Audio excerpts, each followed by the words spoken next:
Hi friends, ఈరోజు మన ఛానల్లో అయితే చామదుంపలు రొయ్యల కర్రీ అయితే ఎలా చేసుకోవాలో చూసిద్దాం. ఫస్ట్ అయితే ప్యాన్లో ఆయిల్ పెట్టుకొని దాంట్లో ఆనియన్స్ ఫ్రై చేసుకొని ఇప్పుడు దీంట్లో కొంచెం కరివేపాకు కూడా యాడ్ చేసుకొని బాగా కలర్ వచ్చేంత వరకు ఫ్రై చేసుకోండి ఫ్రెండ్స్.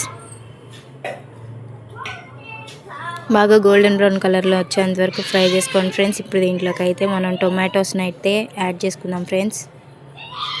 టొమాటోస్ కూడా యాడ్ చేసుకొని బాగా కలిపేసుకొని అవి మగ్గేంత వరకు ఉంచుకోండి ఫ్రెండ్స్. ఇప్పుడు దీంట్లోకి అయితే టొమాటో పేస్ట్ని అయితే యాడ్ చేసుకుందాము. టొమాటో పేస్ట్ని కూడా యాడ్ చేసుకొని బాగా మిక్స్ చేసుకోండి ఫ్రెండ్స్ ఒకసారి.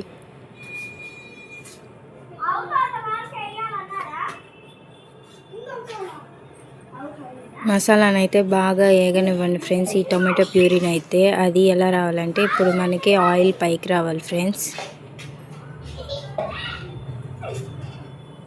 ఇలా ఆయిల్ పైకి వచ్చేంత వరకు ఉంచుకొని ఇప్పుడు దీంట్లో అయితే కొంచెం పసుపు కారం యాడ్ చేసుకొని మిక్స్ చేసుకోండి ఫ్రెండ్స్. అలాగే కొంచెం ఉప్పు కూడా యాడ్ చేసుకొని మిక్స్ చేసుకోండి ఫ్రెండ్స్.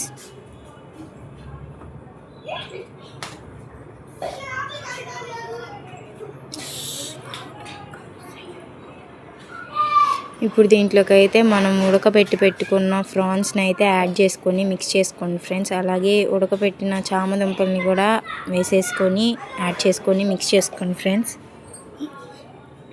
ఇప్పుడు దీంట్లోకి అయితే పచ్చిమిరపకాయలు కూడా యాడ్ చేసుకోండి ఫ్రెండ్స్.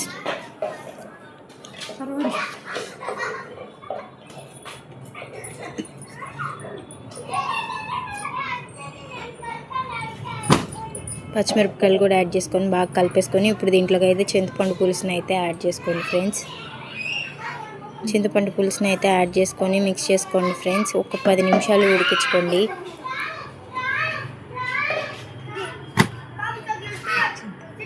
10 నిమిషాలు ఉడికించుకోండి ఫ్రెండ్స్. 10 నిమిషాలు ఉడికించుకున్న తర్వాత ఇలా వచ్చేంత వరకు అయితే ఉడికించుకోండి. ఇప్పుడు దీంట్లోకి అయితే మనం కొంచెం ధనియాల పౌడర్ని అయితే యాడ్ చేసుకుందాం ఫ్రెండ్స్. ధనియాల పౌడర్ని యాడ్ చేసుకొని మిక్స్ చేసుకోండి ఫ్రెండ్స్. అంతే, ఎంతో టేస్టీగా ఉండే ప్రాన్స్ అండ్ చామదుంపల కూర అయితే రెడీ అయిపోతుంది.